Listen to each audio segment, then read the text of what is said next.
Hi everyone, in front of me I've got OPPO Find X9 and let me share with you how to check the IMEI number of this device.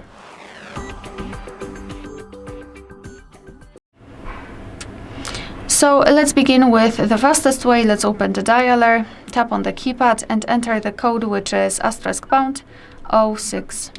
or hash. And here, as you can see in this pop-out window, we've got those IMEI numbers connected with SIM cards. So just tap on OK, or actually SIM slots.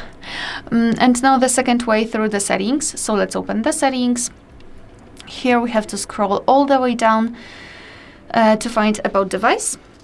And then scroll down again and localize the status. And as you can see right here, we've got both IMEI numbers for both SIM slots.